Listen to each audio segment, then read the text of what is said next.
वाल्मिक कराड लवकरच जेल बाहेर, बेल मिळणार, मोकाट होणार. परळीत पुन्हा अण्णा गँग सक्रिय. मुंडेंच्या त्या कार्यकर्त्याची कॉल रेकॉर्डिंग व्हायरल. अण्णाची बेल होणार आहे, सगळं होणार आहे, व्यवस्थित होणार आहे की. बीडमध्ये पुन्हा एकच खळबळ सुरू आहे आणि ती म्हणजे वाल्मिक कराड जेल बाहेर येत असल्याची. वाल्मिक कराडचे जेल बाहेर येण्याचे असे काय पुरावे आहेत, कोणाची कॉल रेकॉर्डिंग व्हायरल होत आहे आणि सर्वात मेन आणि मोठा मुद्दा म्हणजे बीडमध्ये आता रडारवर कोण आहे, सर्व जाणून घेणार आहोत. त्यामुळे हा व्हिडिओ शेवटपर्यंत नक्की पहा आणि टाइम्स नाऊ मराठीच्या सर्व माध्यमांना सबस्क्राईब आणि फॉलो करायला विसरू नका.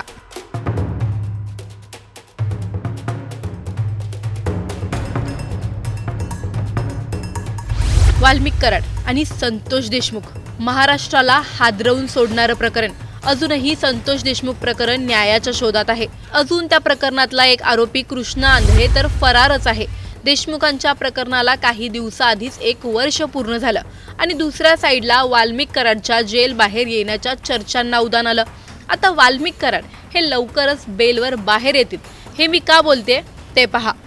सुनीलराव मुन्नाला बोला भाईसाहेब, घेतले बोलून. हॅलो भाईसाहेब, मुन्ना काय चूक झाली माझी? तुमची नाही चूक भाईसाहेब. मी वरी सुमुळ्या चाललोय, फक्त नगर सेवकाला नाही चाललो.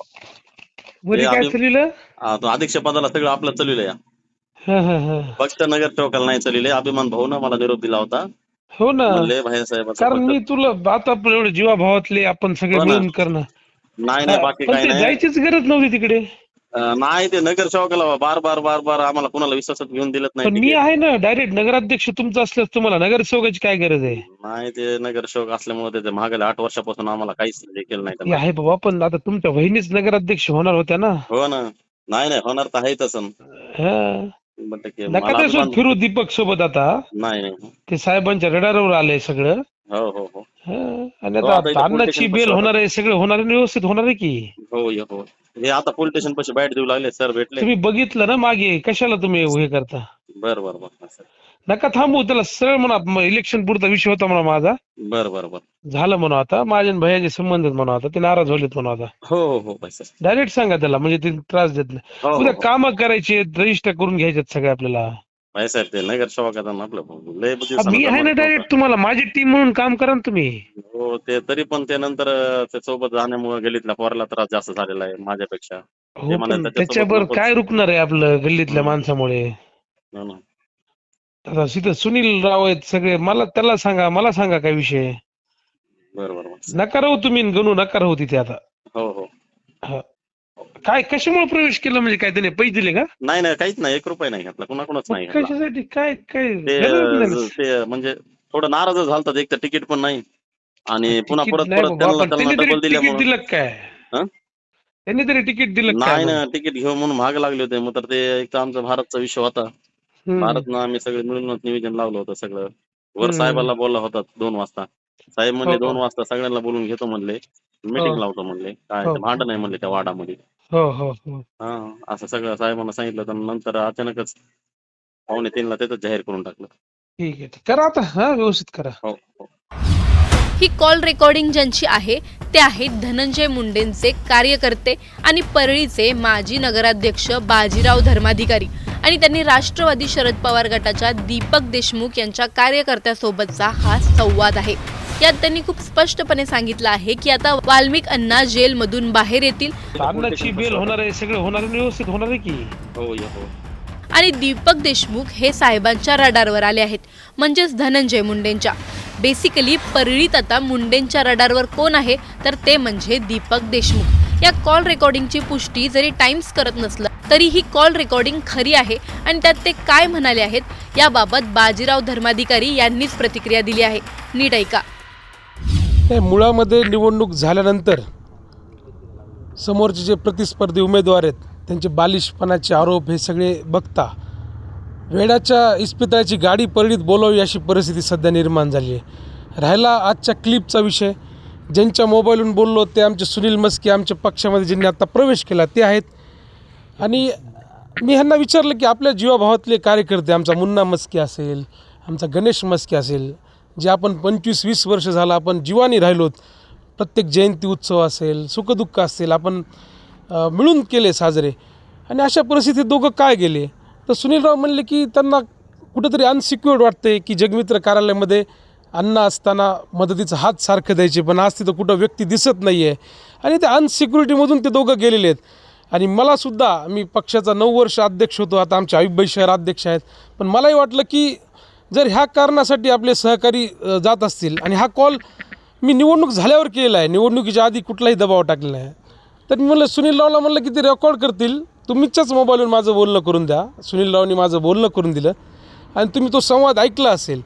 मी त्या दोघांनाही म्हणलं की आपण जीवानी राहिलेलो आहोत. आपल्याला जे आपण अण्णाभाऊ साठे सभागृहाची जी जागा 5 गुंठे घेतली त्याची आपल्याला खरेदी करायचं आहे. ह्या सगळ्या गोष्टी बाकी तुम्हीच लीड केलेल्या आहे सगळ्यांनी. आणि ते बोलत असताना दीपक देशमुख हा फक्त कार्यकर्त्यांना वापरणारा माणूस आहे. आत्तापर्यंतचा जो इतिहास बघितलेला आहे, मी कधी बोललो नाही त्या व्यक्तीवर. आणि तुम्हाला माहिती आहे की त्याची किती विवादित त्याची राहिलेली आहे भूमिका. जो रस्त्यावर अंधश्रद्धेचे त्याच्यावर गुन्हे झाले, 20-20 कोंबडे त्यांनी रस्त्यावर टाकले, अनेक प्रकरणं त्याच्याशी संबंधित आहेत. आणि त्यांचं तर मोठमोठ्या नेत्यांनी नाव घेतलं ना, बंदूक कुणाच्या गाडीत कुणी स्त्री वेशामध्ये टाकली, हे तर सगळ्यांनाच माहिती. आम्ही तरी टाकलंच नाही. कुठून पैसे घेतले, कशी टाकली, हे सगळ्या परीला माहिती. मला त्या व्यक्तीवर बोलायचंच नाही आहे.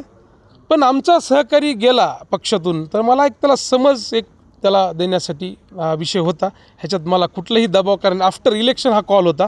आणि माझं CDR चेक करावं, माझी नार्को टेस्ट करावी, मी सगळ्याला मला मान्य आहे, काही अडचण नाही. मी जो कोणावर दबाव आणला असेल तर. आता पराभव दिसल्यानंतर आरोपांचं तर फेरी सुरूच आहेत.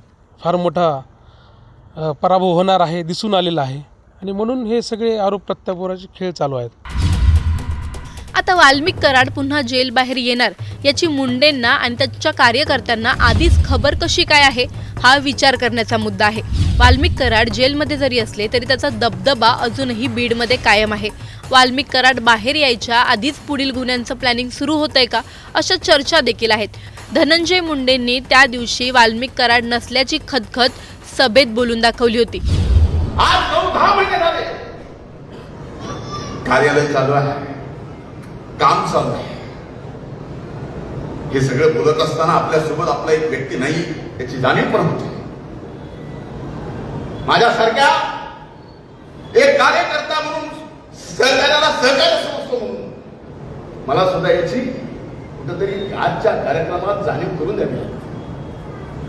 काय चुकलं काय नाही ते बघेल न्यायालय, ती जाणीव नक्कीच. आणि सध्याचा तापलेला जरांगेंचा मुद्दा म्हणजे मुंडेंनी देशमुखांची दिलेली सुपारी आणि त्याचे आरोप. वाल्मिक कराड कधी आणि कसे बाहेर येतील ही येणारी वेळ आणि मुंडेंचं राजकारण सांगू शकेल बहुतेक. वाल्मिक कराडच्या पुन्हा येण्याने बीडच्या शांततेचं काय होईल? गोट्या गीते आणि कराडचे असे किती गुंड आणखी सक्रिय होतील? आणि वाल्मिक कराडच्या बाहेर येण्याने देशमुखांच्या न्यायात किती फरक पडेल? तुम्हाला या प्रकरणी काय वाटतं? आम्हाला कमेंटमध्ये नक्की कळवा. आणि व्हिडिओ आवडल्यास लाईक आणि शेअर करायला विसरू नका. तसेच अशा नवनवीन अपडेट्ससाठी टाइम्स नाऊ मराठीला नक्की फॉलो करा.